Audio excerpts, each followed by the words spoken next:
సహాయ కార్యక్రమాలు చేస్తూ ఉన్నాయి సార్. మా రాజమండ్రిలోనే ప్రభుత్వ పాఠశాల కంటే కూడా ఇందిరా ప్రియదర్శిని, పలుకులు లాంటి స్కూల్స్ చాలా చక్కగా చేస్తున్నారు సార్. దాతల సహకారంతో వాళ్ళు నడుపుతూ ఉన్నారు. ఇన్ఫ్రాస్ట్రక్చర్ వాళ్ళకి ఏదైనా మనం సహాయం చేయగలం ఆలోచన చేయండి. ఎందుకంటే ప్రపంచవ్యాప్తంగా అమెరికా లాంటి దేశాల్లో వికలాంగులకు ఇచ్చే ప్రయారిటీ మనం ఇవ్వలేకపోతున్నాం మన దేశంలో. దురదృష్టం ఏంటంటే వాళ్ళ సదరం సర్టిఫికేట్లప్పుడు కూడా మేము చూస్తూ ఉన్నాం. సరైన న్యాయం జరగక అసలైన అర్హులు దూరం అయిపోతూ ఉన్నారు. బోగస్ వాళ్ళు మాత్రం లబ్ధి పొందే పరిస్థితి వస్తూ ఉంది. దాన్ని ఒకసారి చెక్ చేయాల్సిన అవసరం ఉంది. ఎందుకంటే ఈ సదరం మళ్ళీ మొదలెట్టి మన ఈ మధ్య గత ప్రభుత్వ హయాంలో వాలంటీర్లు వాళ్ళు ఇష్టారాజ్యంగా చేసిన పర్యవసానంగా అర్హులు నష్టపోయారు. ప్రైవేట్ రంగంలో కూడా ప్రభుత్వ బదిర పాఠశాలలు కానీ అంధ పాఠశాలలు కానీ కూడా సక్రమంగా చేయాల్సిన అవసరం ఉంది. మేము వెళ్ళిన చూసిన అధ్వానంగా ఉన్నాయి పరిస్థితులు. వాటిని రెక్టిఫై చేయాల్సిన అవసరం ఉంది. ఒకటి, మనం కూడా మానవత్వంగా టాప్ ప్రయారిటీ ఇవ్వాల్సిన అవసరం ఉంది. వాళ్ళ జీవితాల్లో వెలుగులు నింపాలంటే, వాళ్ళ మనోధైర్యం కల్పించాలంటే ప్రత్యేక శ్రద్ధ తీసుకోవాల్సిన అవసరం ఉంది. ఆ ఇతర అభివృద్ధి చెందిన దేశాల్లోగానే మనం కూడా వాళ్ళకి టాప్ ప్రయారిటీ ఇవ్వాల్సిందిగా మంత్రి గారి ద్వారా కోరుతా ఉన్నాం.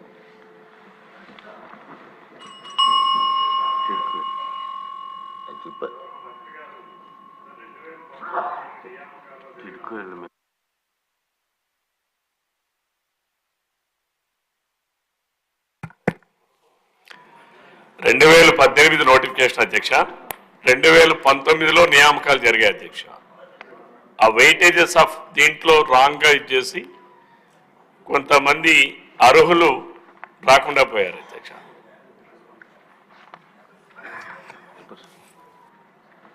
అధ్యక్ష, కోన రవికుమార్ గారు అడిగినట్టు 2018లో ప్రత్యేకంగా నోటిఫికేషన్ ఇస్తాం జరిగింది.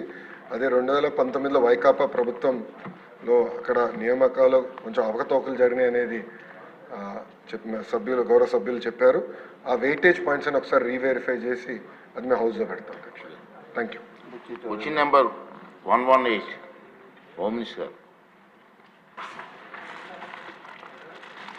ధన్యవాదాలు అధ్యక్ష. అధ్యక్ష, రాష్ట్రంలో పెరుగుతున్న అసాంఘిక శక్తులు బ్లేడ్ బ్యాచ్ల నియంత్రణ ప్రభుత్వం రూపొందించిన కార్యాచరణ ప్రణాళిక ఏమిటని అడిగారు అధ్యక్ష. రాష్ట్రంలో అసాంఘిక శక్తులు బ్లేడ్ బ్యాచ్లు నియంత్రించడానికి ఒక కార్యాచరణ ప్రణాళికను రూపొందించడం వాస్తవమే అధ్యక్ష. దీనికి సంబంధించి నేరపూరిత రికార్డులు లేకపోతే అసాంఘిక ప్రవర్తనలో ప్రమేయం ఉన్న వ్యక్తులకి సమగ్ర జాబితాని రెడీ చేసుకోవడం ఒక ఎత్తు అయితే, ఈ automated finger print identification system ద్వారా 2014 నుండి 19 వరకు ఆ సిస్టమ్ అవైలబుల్లో ఉండేది. కాబట్టి ఆ టైంలో ఎవరైనా నేరస్తులు ఎవరైనా ఉంటే కనుక ఈజీగా ఐడెంటిఫికేషన్ చేసుకునే పరిస్థితి అయితే ఉండేది అధ్యక్ష. ఆ తర్వాత ఈ అసాంఘిక శక్తులు బ్లేడ్ బ్యాచ్ల అక్రమ కార్యకలాపాలు అరికట్టడానికి ఒక ప్రత్యేకమైన టాస్క్ ఫోర్స్ కూడా ఏర్పాటు చేయడం జరిగింది. అదేవిధంగా వీళ్ళని మ్యాక్సిమం ఏంటంటే రిస్ట్రిక్ట్ చేయడానికి కూడా, ఈ చెడు ప్రవర్తన బ్లేడ్ బ్యాచ్ ఎవరైతే ఉన్నారో వాళ్ళని రిస్ట్రిక్ట్ చేయడానికి కూడా ఒక వ్యవస్థ నడిపించడం జరిగింది అధ్యక్ష. అదేవిధంగా వాళ్ళు రిపీటెడ్గా చేస్తే కనుక వాళ్ళ మీద పీడీ యాక్ట్లు పెట్టడం కానీ, అదేవిధంగా రౌడీ షీట్స్ ఓపెన్ చేయడం కానీ, అదేవిధంగా ఒక సస్పెక్టెడ్ ఫెలోస్ ఎవరైతే ఉంటారో వాళ్ళ ప్లేసెస్లో తనిఖీ చేయడం కానీ, ట్రాకింగ్ కానీ, నిఘా కానీ ఇవన్నీ కూడా ఏర్పాటు చేయడం జరిగింది అధ్యక్ష. వీటన్నిటితో పాటు సోషల్ అవేర్నెస్ క్రియేట్ చేయడానికి, ఒక సొసైటీని పార్టిసిపేట్ చేయడానికి కూడా, ఇంటెలిజెన్స్ సేకరణ చేయడానికి కూడా పబ్లిక్ని పార్టిసిపేట్ చేయడం కూడా జరిగింది అధ్యక్ష. అదేవిధంగా ఒక అవగాహన కార్యక్రమాలు కూడా ఏర్పాటు చేసుకొని ఇటువంటి బ్లేడ్ బ్యాచ్ కానీ అసాంఘిక శక్తులు ఎవరైతే ఉన్నారో వాళ్ళందరికీ కూడా ఒక మోటివేషన్ కార్యక్రమం ఏర్పాటు చేయడం ఒక ఎత్తు అయితే, అలాంటి వాళ్ళు చేస్తున్న సమయంలో భయపడకుండా పోలీస్కి ఇన్ఫర్మేషన్ ఇవ్వడానికి, అదేవిధంగా వాళ్ళకి ఒక నిఘా యంత్రాన్ని కూడా మేమందరం కూడా ఏర్పాటు చేయడం జరిగింది అధ్యక్ష.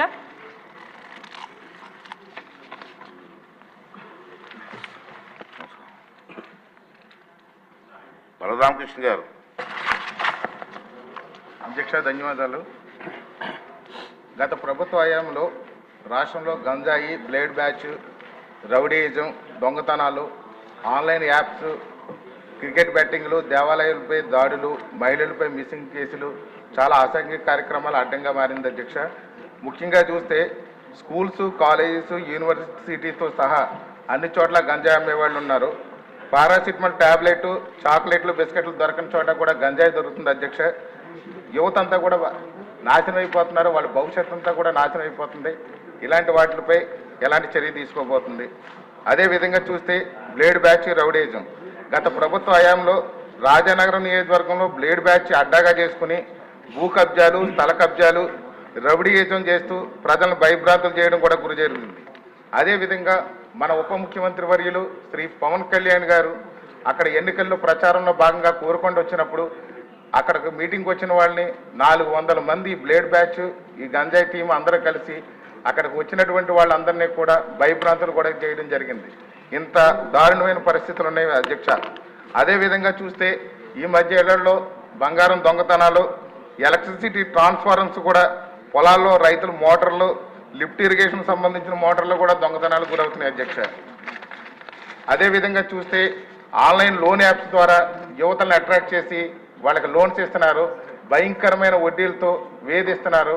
కొంతమంది అయితే డబ్బులు కట్టలేక ఆ వేధింపులకు గురయ్యి ఆత్మహత్యలు కూడా పాల్పడుతున్నటువంటి పరిస్థితులు ఉన్నాయి అధ్యక్ష. అదేవిధంగా చూస్తే క్రికెట్ బెట్టింగ్లు పెచ్చిమీరిపోయి ఈ క్రికెట్ బెట్టింగ్ల వల్ల యువత అంతా నాశనం అయిపోతున్నారు. తల్లిదండ్రులు అందరూ కూడా భయాందోళనకు గురవుతున్నారు అధ్యక్ష. అదేవిధంగా చూస్తే దేవాలయాలపై దాడులు, దొంగతనాలు. గత ప్రభుత్వంలో చూస్తే రామతీర్థంలో రాముల వారి దేవాలయంలో విగ్రహాన్ని ధ్వంసం చేశారు. విజయవాడ కనకదుర్గమ్మ అమ్మవారి వెండి రథాలు దొంగతనం గురైనాయి. అంతర్వేది లక్ష్మీ నరసింహస్వామి రథం తగలబెట్టేశారు. అదేవిధంగా ఇటీవల రాజానగరం నియోజకవర్గంలో కూడా మొన్న సీతానగరం మండలంలో ఒక బ్లేడ్ బ్యాచ్ అగత్యాలు జరిగిన అధ్యక్ష. అదేవిధంగా మొన్న బొబ్బులెంకలో కూడా ఇదే విధంగా బ్లేడ్ బ్యాచ్ ఆగడాలు బాగా జరుగుతున్నాయి అధ్యక్ష. రీసెంట్గా చూస్తే ఊరుకొండ లక్ష్మీ నరసింహస్వామి దేవస్థానంలో కూడా ఉండీలు పగలగొట్టి దోచుకెళ్ళిపోయారు అధ్యక్ష. అదేవిధంగా గత ప్రభుత్వంలో వేలాది మంది అమ్మాయిలు మిస్సింగ్ అయ్యారు అధ్యక్ష. ఇప్పటికీ కూడా ఆచూకీ దొరకట్లేదు. ఇలాంటి నేరాలపై మన ప్రభుత్వం ఎలాంటి చర్యలు తీసుకోబోతుంది అనేది నా ప్రశ్న అధ్యక్ష. ధన్యవాదాలు అధ్యక్ష. మాధవి గారు.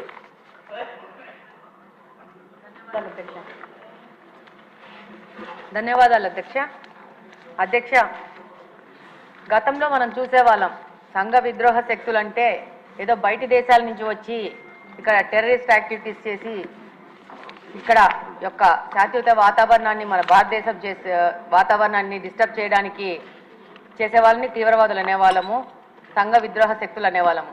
కానీ 2019వ సంవత్సరం నుంచి దీని అర్థం మారిపోయింది. గత పాలకులు గాంజా అనే మత్తు పదార్థాన్ని రాష్ట్రం మొత్తం తీసుకొచ్చి ప్రజల మీద దాడులు అనేది పెరిగిపోయాయి. ఈ గాంజా సేవించిన వాళ్ళు సామాన్య ప్రజల మీద దాడులు చేయడము, వాళ్ళని ఇబ్బందులు గురి చేయడం జరుగుతూ ఉంది. అధ్యక్ష, ఒకప్పుడు గాంజా అనేది పెద్ద పెద్ద నగరాలకి, పెద్ద పెద్ద సిటీస్కి మాత్రమే పరిమితమయ్యేది ఉంది. ఆ సిటీస్లో ఉన్న పబ్బులలో, రెస్టారెంట్లో అవైలబుల్ ఉంది. ఇప్పుడు గాంజా అనేది చిన్న మండల స్థాయికి, గ్రామ స్థాయికి చేరుకోవడం జరిగింది. ఇప్పుడు